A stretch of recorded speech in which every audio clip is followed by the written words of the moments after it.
ప్రభు అయిన యేసు క్రీస్తు నామములో మీ అందరికీ కూడా నా యొక్క ప్రత్యేకమైన వందనాలు తెలియపరుస్తున్నాను. ఉదయకాల సమయమున 148వ కీర్తన ధ్యానిస్తుండగా అనేక విషయాలు నన్ను ఆలోచింపజేసి ఒక సరైన దారిలో నన్ను పెట్టాయని నేను నమ్ముతున్నాను. మిమ్మల్ని కూడా ఆ మాటలు ఎంతగానో బలపరుస్తాయని నేను ఆశిస్తున్నాను.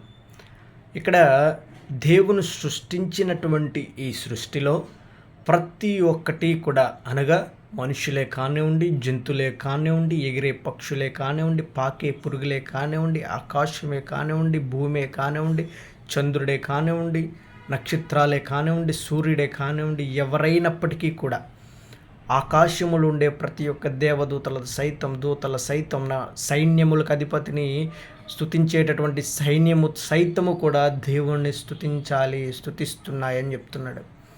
ఎందుకంటే దేవుడు వాటికి ఒక ఉనికిని ఇచ్చాడు, ఒక నియమాన్ని పెట్టాడు, ఒక నిబంధనను ఉంచాడు వాటి మీద.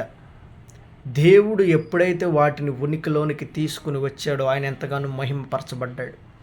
దేవుడు మహోన్నతుడు, దేవుడు ఉన్నతమైన శిఖరములపై ఉన్నవాడు ఆయన. ఇక్కడ ఒకరికొకరు భేదము లేకుండా చిన్నవారిని కాక, పెద్దవారిని కాక, వృద్ధులని కాక, యవనస్తులని కాక ప్రతి ఒక్కరూ కూడా యెహోవాను స్తుతించుడి అని వివరిస్తున్నాడు. మీరు గమనించండి, ప్రభువు ఎప్పుడూ కూడా భేదాలు చూపేటటువంటి వాడు కాదు. మీరు గమనించండి, ప్రభువు ఎప్పుడూ కూడా కులమత భేదాలను చూపి మనుషులు వాళ్ళే నన్ను ఆరాధించాలి అనుకునేవారు కాదు. పూర్వము యూదుల్లో కనుక మనం చూసినట్లయితే యూదులు అన్యజనుల ఇంట ఉండరు, భోజనము చేయరు, కనీసము వారితో సహవాసము స్నేహము కూడా చేసేవారు కాదంట. ఎందుకంటే వారు నమ్మేవారు అన్యజనులతో కలిస్తే పాపము చేసినట్లే అని. కానీ ఈ రోజున అలా లేదు. దేవుడు ఒక రోజున పేతురుతో ఇలా మాట్లాడుతూ ఉంటాడు. అపోస్తుల కార్యములో చదువుతూ ఉంటే మనకు అర్థమవుతూ ఉంటుంది. ఒక రోజున ఒక మధ్యాహ్న కాల సమయంలో మేడగదిలో ప్రార్థన చేస్తుండగా ప్రార్థనలో నీలమైపోయినటువంటి పేతురు గారికి ఒక దర్శనము కలుగుతుంది. ఆ దర్శనంలో నిషిద్ధమైనటువంటి జంతువులను, నిషిద్ధమైనటువంటి పాకే పురుగులను, ఆకాశ పక్షులను దాంట్లో ఉండగా పేతురికి ఒక స్వరం వినబడుతుంది, ఇవన్నీ కూడా చంపుకుని తినమని. పేతురు గారు అంటారు, అయ్యా నేను ఎప్పుడు కూడా నిషిద్ధమైన వాటిని తినలేదు ప్రభువా అంటాడు. కానీ దేవుడు ఏమంటాడంటే, నేను పరిశుద్ధపరిచిన వాటిని నువ్వు నిషిద్ధమైన నువ్వు అనకూడదు అంటాడు. కాసేపటికే కొంతమంది సైనికుల సమూహము వచ్చి వారిని ఒక చోటకి తీసుకువెళ్తాయి. అక్కడ అన్ని జనుల ఇంట ఈయన చూడగానే దేవుడు నాకు ఆ యొక్క దర్శనాన్ని ఎందుకు కలిగించాడో పేతురు గారికి అర్థమవుతుంది. మనము దాని గురించి మరలా దేవుని చిత్తమైతే మనం మాట్లాడుకుందాం. కానీ ఇప్పుడు నేను ఈ మాట ఎందుకు చెప్తున్నానంటే, దేవుని దృష్టిలో ఎవరూ కూడా ఎక్కువ కాదు, ఎవరూ కూడా తక్కువ కాదు. ప్రతి ఒక్కరూ ఈ భూమి మీద ఆయన నోటి ద్వారాగా, ఆయన చేతి ద్వారాగా నిర్మించబడిన, పలుకబడిన ప్రతి ఒక్కటి కూడా దేవుని ముందు సమానమే అని మీకు గుర్తు చేస్తున్నాను. ప్రతి ఒక్కరూ కూడా వాక్యానుసారముగా, వాక్యానుతో జీవించేటటువంటి జీవితాలు ఎవరికైతే ఉన్నాయో వారు దేవుని ఎంతగానో మహిమపరుస్తారు. చూడండి, ఆకాశములారా యెహోవాను స్తుతించుడి, ఉన్నత స్థలం నివాసులారా ఆయనను స్తుతించుడి అంటున్నాడు. నువ్వు ఉన్నత అధికారివైనా, లేని అధికారివైనా, న్యాయాధిపతివైనా, ఎవరైనా సరే, సైన్యమునకు అధిపతివైనా సరే, నువ్వు ఎవరైనా కావచ్చు, కానీ దేవుణ్ణి స్తుతించడమే మొదటి అడుగు.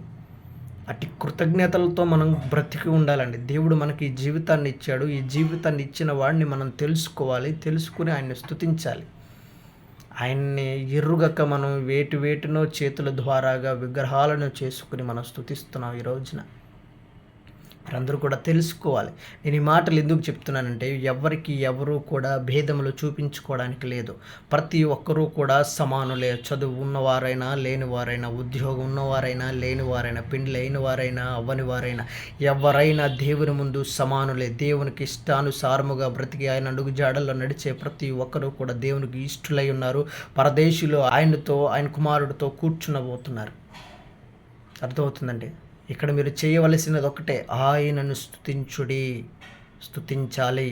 ఆయన మహోన్నతమైన నామాన్ని మీరు ఘనపరచాలి. మన కోసం ఒక ప్రత్యేకమైన ప్రణాళిక ఉంది, ప్రత్యేకమైన ఉద్దేశం ఉంది, ప్రత్యేకమైన కిరీటం ఉంది, ప్రత్యేకమైన యాజమాన్యం మన కోసం ఉందండి పరదేశీలో.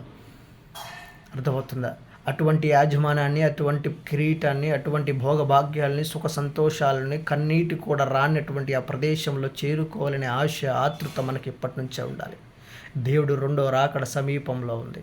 ఆ రెండో రాకడ రాక మునిపే దేవుణ్ణి యెహోవాను తెలుసుకుని యెహోవాను స్తుతించుడి అని మనకు ముందుగా ఒక వర్తమానాన్ని పంపుతున్నారు. ఈ వర్తమానాన్ని మీరందరూ కూడా ఒక హెచ్చరికగా తీసుకుని యెహోవాను తెలుసుకుని నిజ దేవుణ్ణి తెలుసుకుని సత్య మార్గాన్ని తెలుసుకుని యెహోవాను స్తుతించుడి. భేదాలు లేక, అర్హతలు లేక, పెద్ద చిన్న అని చూడక ప్రతి ఒక్కరూ కూడా యెహోవాను స్తుతించుడి.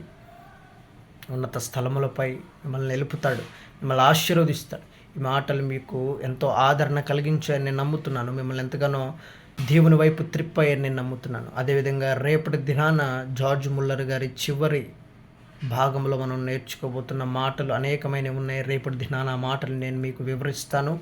అంతవరకు కూడా మీరు వేచి ఉండి దేవుని రక్షణలో పాల్గొనే ఆ అర్హతను మీరు ప్రార్థన ద్వారా పొందాలని, దేవునితో సహవాసం చేయాలని నేను ఆశపడుతున్నాను. చిన్న మాటలు దేవుడు దీవించునుగాక.